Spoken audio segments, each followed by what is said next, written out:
at ang buong kalikasan. Mabuti ang lahat ng ginawa, pinagyaman at pinagpala. Ang tao'y kanyang nilalang, kalarawa at kawangis niya. At kahit hindi naging tapat, ay kanya pa rin minahal. Halina tayong lahat ay umawi, sa Panginoon tayo ay magpuri, pagkat ating nakita ang dakilang pag-ibig ng Diyos. Sa ngalan ng Ama at ng Anak at ng Espiritu Santo. Amen. Sumayin niyo ang Panginoon. At sumaiyo rin. Upang tayo maging marapat sa banal na misang ito, halina't magsisimuna para sa ating mga kasalanan at pagkukulang. Tayo pong lahat, inaamin ko sa makapangyarihang Diyos at sa inyo mga kapatid, na lubha akong nagkasala sa isip, sa salita at sa gawa, at sa aking pagkukulang. Kaya isinasamo ko sa mahal na Birheng Maria, sa lahat ng mga anghel at mga banal, at sa inyo mga kapatid, na ako'y panalangin sa Panginoong ating Diyos. Kaawaan tayo ng mapagmahal na Diyos, patawarin sa ating mga sala, at patnubayan hanggang sa buhay na walang hanggan. Amen. Panginoon, kaawaan mo kami. Panginoon, kaawaan mo kami. Kristo, kaawaan mo kami. Kristo, kaawaan mo kami. Panginoon, kaawaan mo kami. Panginoon, kaawaan mo kami. Yumuko tayo, maaaring ibulong sa Panginoon ang ating intensyon. Pagdasal natin ang ating bayan, ang mga tumutulong sa ating simbahan, ang mga may sakit at ang mga nag-aalaga sa kanila. Manalangin tayo.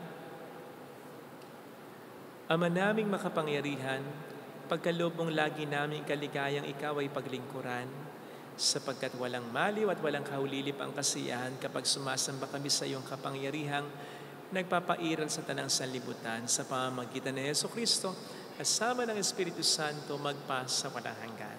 Amen. Ang salita ng Diyos mula sa unang aklat ng Makabeo. Noong mga araw na iyon, ang mga kanang kamay ng hari na inatasang pilitin ang mga taong sumamba sa mga Diyos-Diyosan ay nagtungo sa lungsod ng Modin upang utusan ang mga taga-roon na maghandog sa mga dambanang pagano. Maraming Israelita ang lumapit at nagtipon-tipon sa paligid nila. Naroon din si Matatias at ang 5 niyang anak. Nilapitan si Matitias ng kinatawan ng hari at sinabi, "Ikaw ay pinunong iginagalang dito at sinusunod ng inyong mga kaanak. Manguna ka sa pagtupad sa utos ng hari, gaya ng ginawa ng mga hintil at ibang mga taga-Hudiya at Jerusalem. Gawin mo lamang ito ay tiyak na mapapamahal ka sa hari, pati ng inyong mga anak, at gagantimpalaan kaniya ng pilak, ginto at iba pang kaloob." Ngunit malakas na sumagot si Matatias, "Kahit lahat ng hintil ay sumunod sa hari, at dahil dito'y nilabag nila ang relihiyong ipinamana ng kanilang mga ninuno, kami ng aking sambahayan at mga kamag-anakan ay tutupad pa rin sa tipang ibinibigay sa aming mga ninuno. Huwag namang ipahintulot ng Diyos na sumuway kami sa kanyang mga utos. Hindi kami susunod sa gayong ipinagagawa ng hari, at lalo namang hindi kami magtataksil sa aming relihiyon kailanman." Katatapos pa lamang na magsalita, si Matatias ng isang kapwa Hudyo ang kitang-kitang lumapit sa dambanang nasa Modin at naghandog. bilang pagsunod sa utos ng hari. Nang makita ito ni Matatias, nag-alab siya sa puot, nilapitan niya ito at pinatay sa harap ng dambana.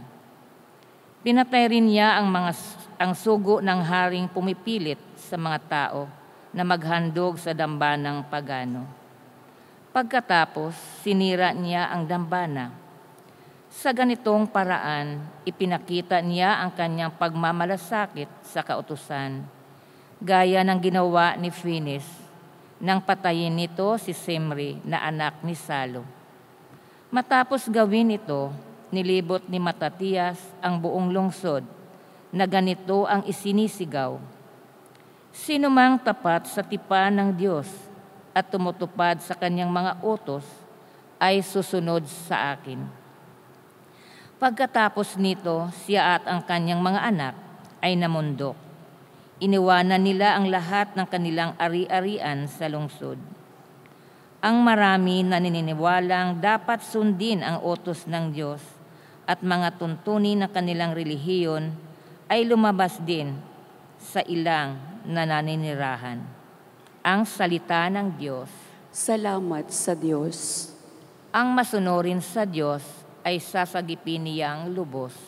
Ang masunurin sa Diyos ay sasagipin niyang lubos. Ang dakilang Panginoon, ang Diyos na nagsasaysay, ang lahat ay tinatawag sa silangan at kanluran. Magmula sa dakong Siyon, ang lungsod ng kagandahan, makikita siya roong nagniningning kung pagmasdan. Ang masunurin sa Diyos ay sasagipin niyang lubos. Ang lahat ng matatapat na lingkod ko ay tipunin. Silang tapat sa tipan ko't naghahandog niyong hain. Ang buong kalangitay naghahayag na ang Diyos, isang hukom na matuwid, kung humatol ay maayos. Ang masunurin sa Diyos ay sasagipin niyang lubos. Ang ihandog ninyo sa Diyos ay ang inyong pasalamat. Ang pangakong handog ninyo ay tuparin ninyong lahat. Kung kayo ay may bagabag, ako lagi ang tawagin. Kayo'y aking ililigtas, ako'y inyong papurihin. Ang masunurin sa Diyos ay sasagipin niyang lubos.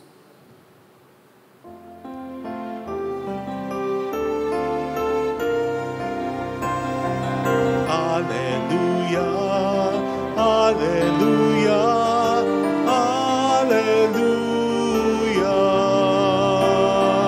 hallelujah, hallelujah, hallelujah.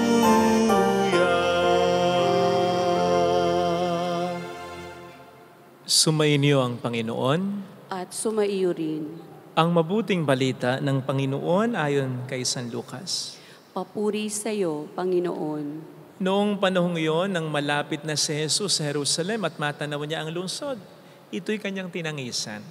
Sinabi niya, kung nalalaman mo lamang sa araw na ito kung ano ang makapagdudulot sa iyo ng kapayapaan. Ngunit lingid ito ngayon sa iyong paningin sapagkat darating ang mga araw na paliligiran ka ng kuta ng iyong mga kaaway, kukubkubin at gigipitin sa magkabi-kabila, awasakin kanila at lilipulin ng mga anak mo sa loob ng iyong muog. At ni isang bato'y wala silang iiwan sa ibabaw ng kapwa bato, sapagkat hindi mo pinansin ang pagdating ng Diyos upang iligtas ka. Mga kapatid, ang mabuting balita ng Panginoon. Pinupuri ka namin, Panginoong Heso Kristo.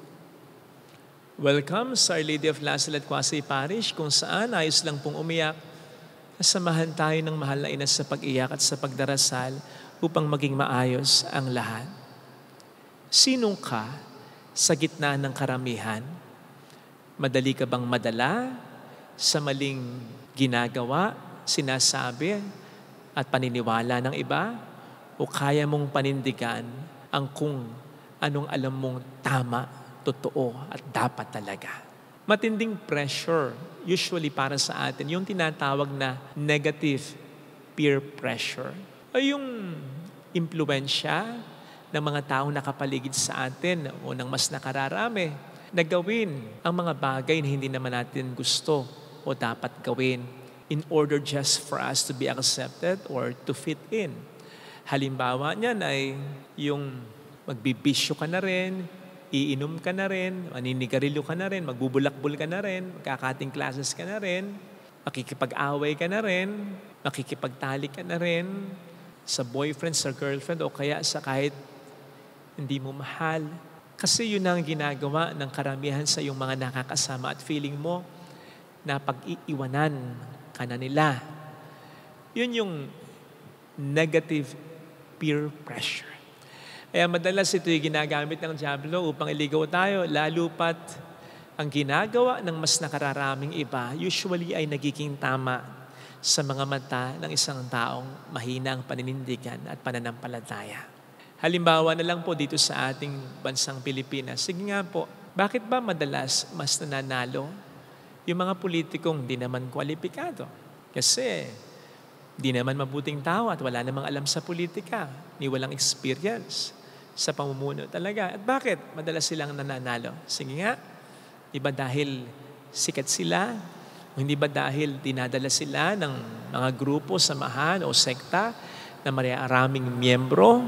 Tuloy, naiimpluwensyahan yung mga botante na hindi ginagamit ang kokote at ang pagiging Kristiyano na dadala ng sinasabi, promotion ng iba. Sabi nga po dati ni Ginang Imelda Marcos, perception is real, truth is not. Ang ibig sabihin nun, ang mga bubutante, binoboto madalas, hindi yung kwalipikado, kundi kung sino yung napiperceive na kukutuban nilang mananalo. Ilang beses ko nang narinig yung katwirang, hindi ko na iboboto kahit kwalipikado. Magaling nga po, matalino. Kaya lang mukhang hindi naman mananalo, sayang lang ang boto ko. Hindi naisip na masayang ang boto niya sa kandidato hindi kwalipikado kahit pa ito'y manalo. Ay, naku, ang daming ganyan. Sa katunayan, may mga botante na kahit maliwanag ng mali yung binoto nila, pinaninindigan pa rin tama sila. Utak biya, utak tae. Dahil ang katwiran, marami sila. Maaring ang marami sila, pero hindi ibig sabihin nun, matik na tama sila. Sige nga, kung gagamitin po ng isang tao ang kanyang kukote at ang kanyang pagiging Kristiyano, tama ba namang katwiran yung tama siya? Dahil marami sila o nasa marami siya? Baka may tama siya. Karanasan na magsasabi sa atin na ang mali, mali pa rin kahit lahat ay naniniwala. At ang tama, tama pa rin kahit walang naniniwala.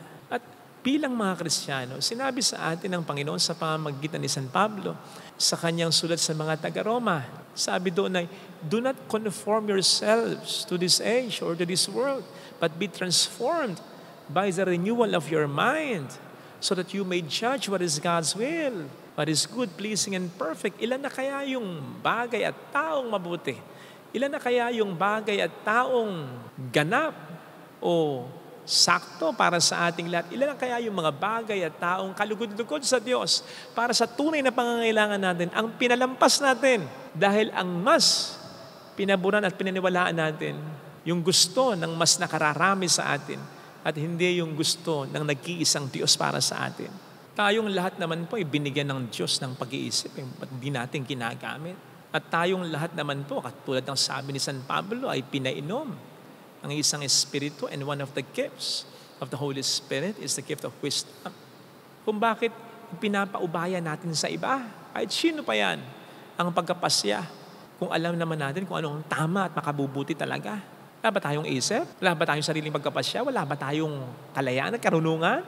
Narinig po natin sa ating unang pagbasa ang matibay na paninindigan ni Matatias at ng mga anak niya. Kinukumbin sila ng kanang kamay ng hari na sumamba sa mga Diyos-Diyosan sa pamamagitan ng panunuhol sa kanila at pressure. Pressure siyempre mula sa hari at mula sa marami ng iba na sumunod na sa hari. Kaya nga sabi kay Matatias nung kanang kamay ng hari ay, sige na, gawin mo na kung anong iutos ng hari, tulad ng ginawa ng marami ng mga hentil at ng marami ng mga taga-Judea at Jerusalem. Para bang, ikaw na lang at mga kamag-anakan mo na lang ang natitira. Join na. Pero anong sabi niya? Hindi ba't parang ganito? Kahit lahat na sila ay sumamba sa mga Diyos-Diyosan, sumunod sa hari, hindi pa rin ako susunod sa hari at ang mga kamag-anakan ko. Ganon sana. May paninindigan. Kahit na masyado ng pressure mula sa iba. Upang hindi natin ma-miss yung mga pagkapala ng Diyos sa atin. Again, ang sabi ni San Pablo, do not conform yourselves to this age, so that you may judge what is God's will, what is good, pleasing, and perfect. Kapag nagpapasya tayo ayon sa pagpapasya ng mundo, lalo pat maliwanag ang sabi sa atin ng Panginoon that His ways are not like our ways, His thoughts are not like our thoughts. Marami tayong mamimiss ng mga pleasing, good, and perfect blessing in our life. Tingnan po ninyo yung nangyari sa Jerusalem noon na sinasabi ngayon sa ating mabuting balita ng Panginoon. Paano bang nakalampas sa kanila yung pagdalaw o pagpunta ng Diyos sa kanila upang sila iligtas sa pamamagitan ni Jesus? Hindi ba yun obvious? Hindi ba obvious na dumating, nanahan, nanirahan, nakipamayan sa kanila ang Diyos sa pamamagitan ni Jesus? It was very obvious. Sapagkat wala nang nakagawa pa, wala pang nakagagawa noon. Kung ano yung mga ginagawa, sinasabi ng ating Panginoon, obvious. Na hindi lamang tao si Jesus, obvious. Na ang kapangyarihan ng Diyos ay sumasa kay Jesus. Pero bakit pinalampas nila what is pleasing, what is good, what is perfect in the person of Jesus? Well, naniniwala po ako na marami din kahit paano naniniwala kay Jesus noon. Kaya lang nadamay sila. Na-impluwensyahan sila ng mga hindi naniniwala kay Jesus later on. O hindi ba't kahit ang mga alagad naging biktima rin ang hindi paniniwala. Nadala rin sila sa negative peer pressure sa paligid nila. Buti na lamang at natauhan sila. And sana mga kapatid, ingat tayo. Huwag tayong basta-basta padadala sa opinyon, sa mga sinasabi at sa paninindigan ng iba kahit pa marami sila.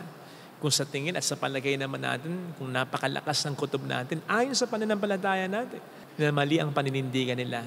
Hindi po totoong there's strength in numbers. Walang kapangyarihan sa maraming bilang. Kung ang maraming bilang naman na yan ay mali ang paninindigan, nakaw, madadagdagan lang. Dadami lang ang tanga. Dadami lang ang magkakasala. Besides, yung sinabi ni San Agustin that right is right even if no one is doing, and wrong is wrong even if everyone is doing. Nandoon ang tunay na kapangyarihan. Wala sa maraming gumagawa ng kasalanan, kundi kahit sa nag-iisang naninindigan sa kabutihan. Wala sa maling opinyon ng iba kahit marami pa sila, kundi nasa kung ano ang totoo at tama talaga. Ito sana ang hilingin nating biyaya sa banal na misa. Ilagay natin ang ating kanang kamay sa tapat ng ating puso.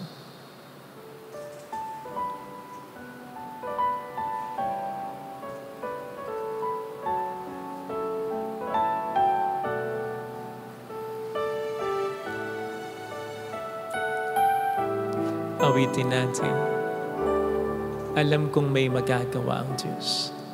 Alam kong may magagawa ang Diyos.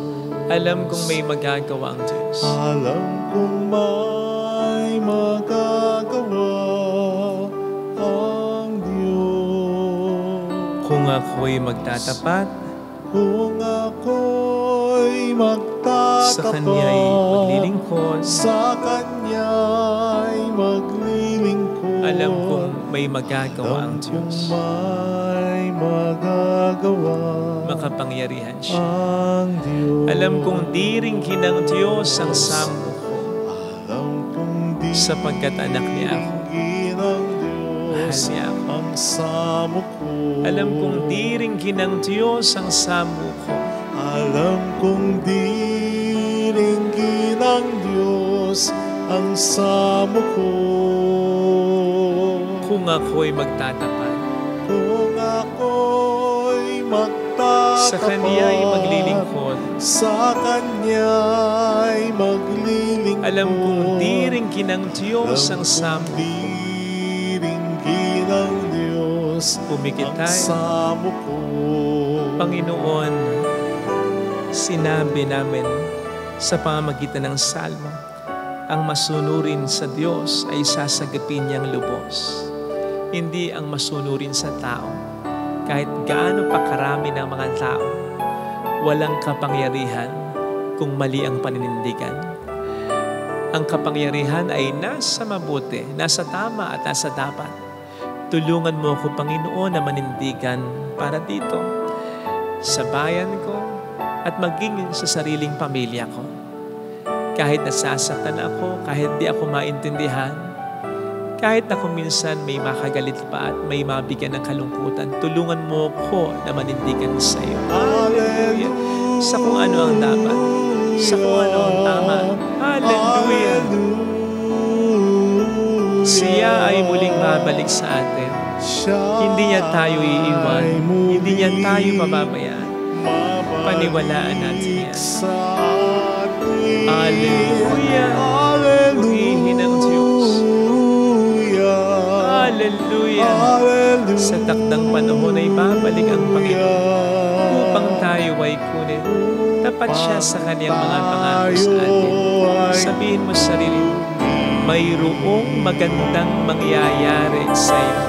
Higit pa sa inaasahan mo. Sapagkat mahal ka ng Diyos ng pakatandaan. Kung lalapit ka kay Jesus, maaaring matagal, maaaring maging mahirap, pero magiging maayos din ang lahat. Hindi ka pwedeng mag-isa. Kung nasa tama at nasa mabuti ka, dahil kakampi mo ang Diyos, maniwala ka. Sa una, maaaring maging mahirap, at maaaring ang hirap ay maging matagal. Pero unti-unti, God will vindicate you. Ipapakita niya sa lahat na tama ang desisyon mo. Papuri sa Ama, sa Anak, sa Espiritu Santo. Kapara ng sa unang-una, ngayon at magpakailanman, magpasa walang hanggan. Amen.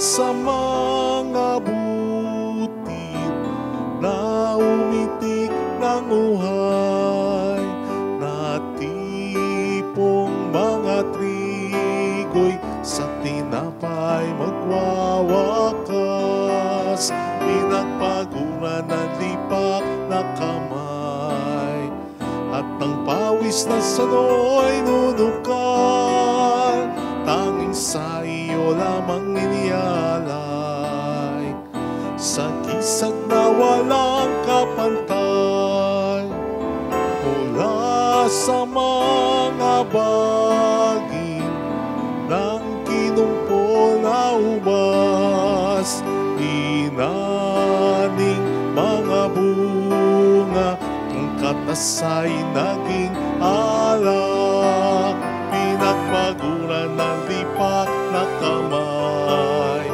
at ang pawis na sano'y nunukan, tanging sa iyo lamang inialay, sa gisag na walang kapantay.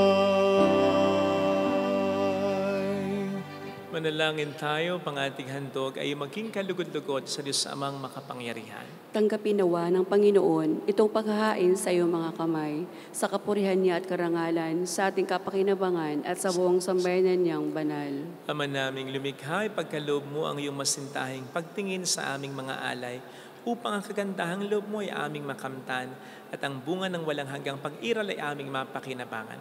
Sa pamamagitan ni Jesucristo, kasama ng Espiritu Santo, magpasa walang hanggan.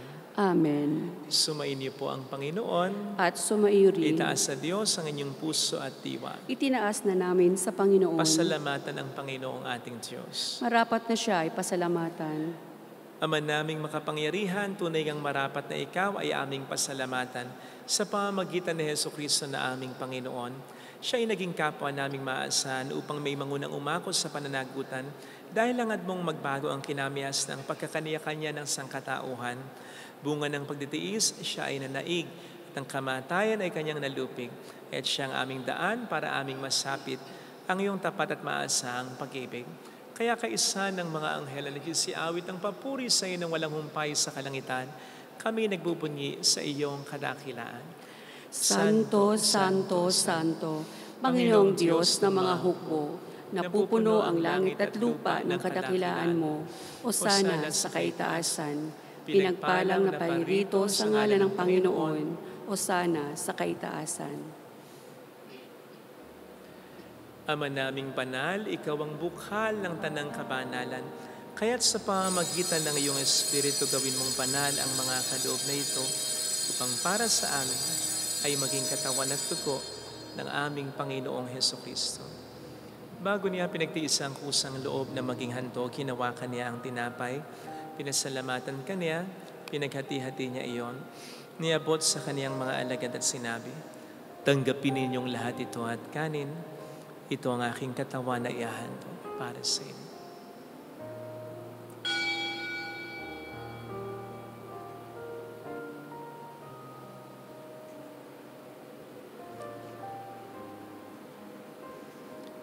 Gayun din naman nang matapos ang hapunan, hinawakan niya ang kalis, muli kaniyang pinasalamatan. Iniabot niya ang kalis sa kaniyang mga alagad at sinabi, "Tanggapin ninyong lahat ito at inumin. Ito ang kalis ng aking dugo ng bago't walang hanggang tipan. Ang aking dugo na ibubuhos para sa inyo at para sa lahat. Sa ikapagpatawad ng mga kasalanan, gawin niyo ito sa pag-alala sa akin."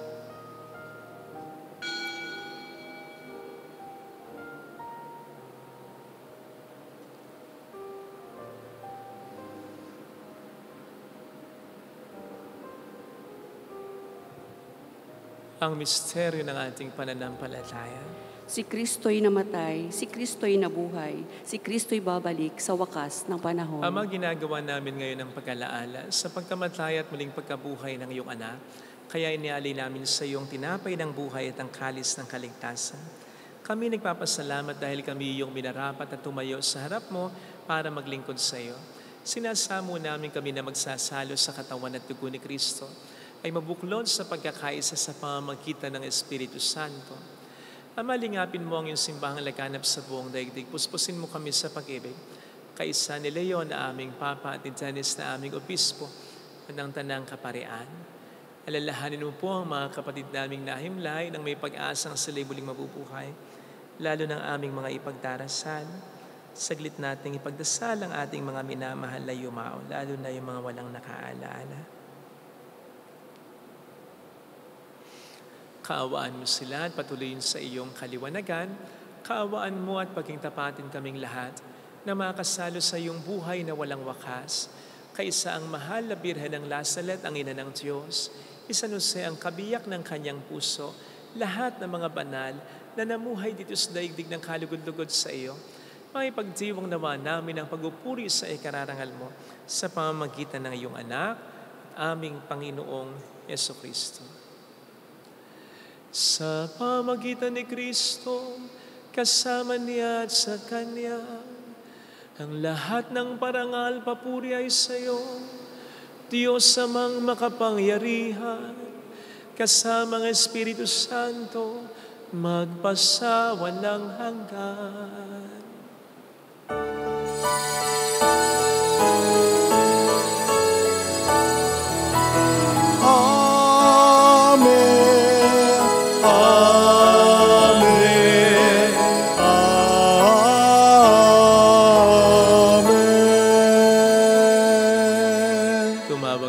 Sa ating Ama.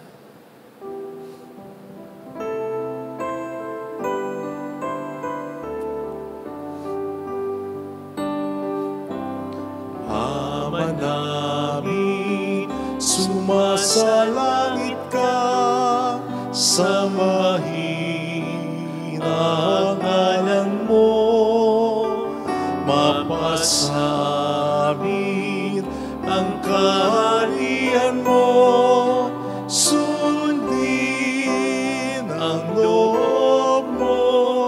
dito sa lupa para ng sa langit. Bigyan mo kami ngayon ng aming kakanin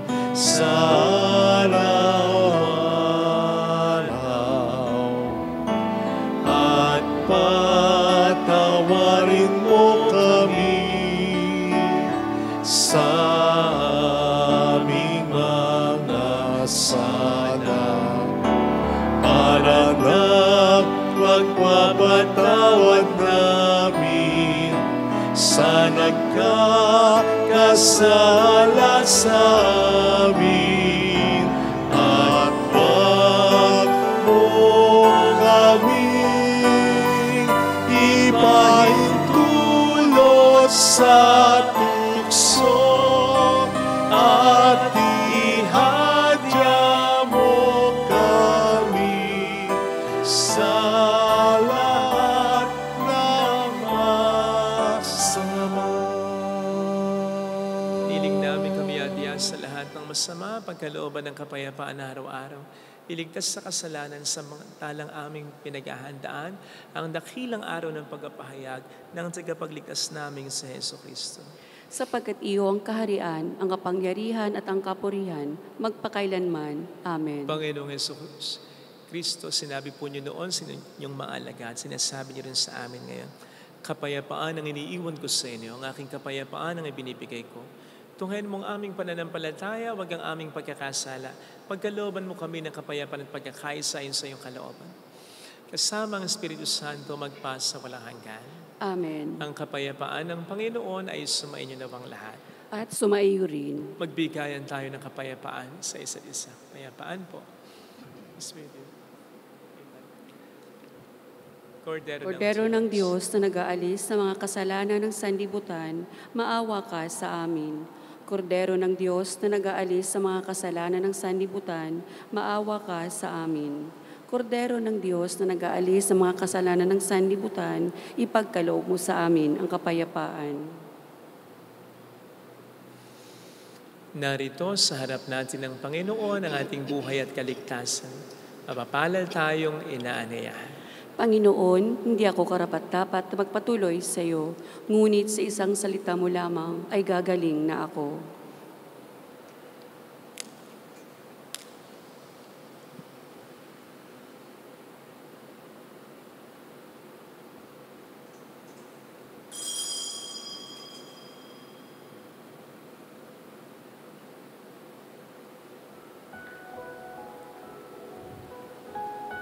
Panalangin para sa espiritual na pakikinabang. Panginoong Hesus, ako ay naniniwala na ikaw ay nasa kabanal-banalang sakramento. Iniibig kita ng higit sa lahat at ninanasa kong tanggapin ka sa aking kaluluwa.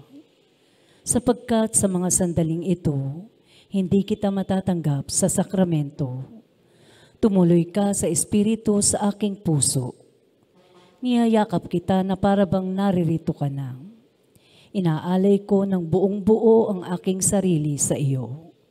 Huwag mong hayaang mawalay ako sa iyo. Amen. Sa iyong pag-ibig,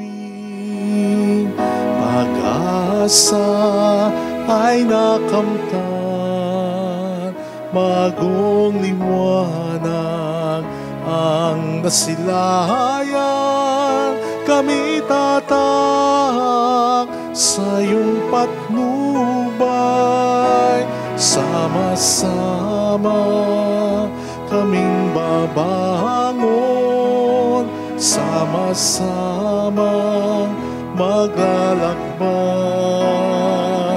sama-sama kaming aahon tungo kay Kristo at sa buhay na walang hanggan.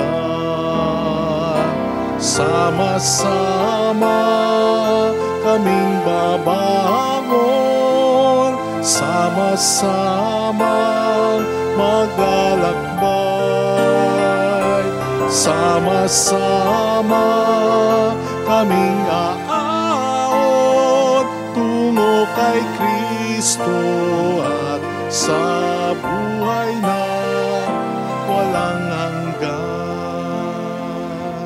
Sama-sama.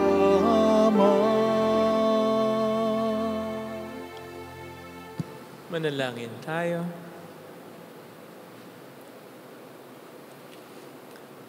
Ama naming mapagmahal, sa pinagsaluhan naming banal na pakikinabang, ang amin namang pag-ibig ay lalong madagdagan ng ginawa namin sa pag-alala sa anak mong mahal na nag-utos si pagdiwang ang huling hapunan sa pamamagitan ni Jesucristo, kasama ng Espiritu Santo magpasa walang hanggan. Amen. Holy God, Holy Mighty One, Holy Immortal One. Have mercy on us and on the whole world. Holy God, Holy Mighty One, Holy Immortal One.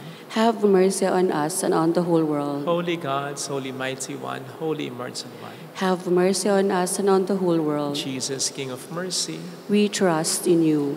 alalahanin, Alalahanin, o mahal na Birhen ng Lasalet, ina ng pag-asa, ikaw ang nagpaalala sa aming magbalik loob sa Ama. Ito ang nagpapatunay na ang kagandahang loob mo'y nanatiling busilak. Sa pag-aaruga mo sa amin, tungkulin mo'y tinupad.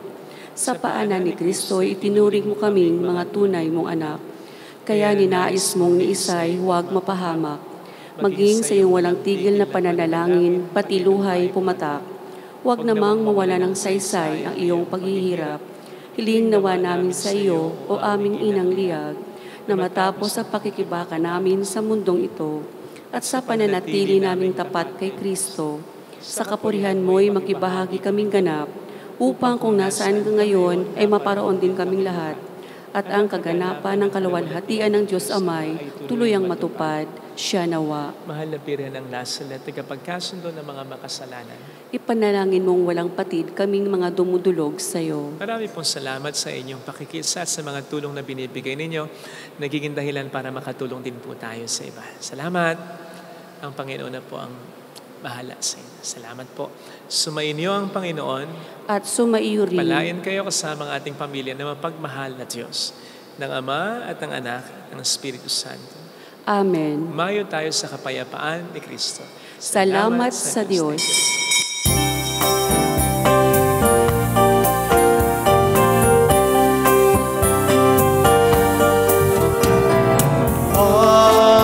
Aming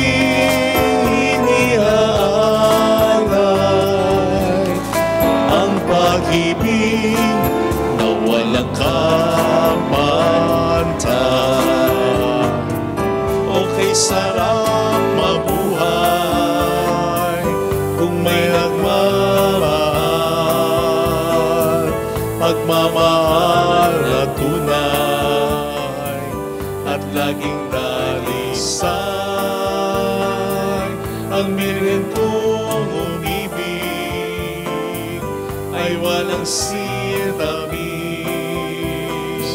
pagsintang sakdalinis sa iyo hanggang langit. O Birhen, Birheng mahal, sa awit at sa dasal,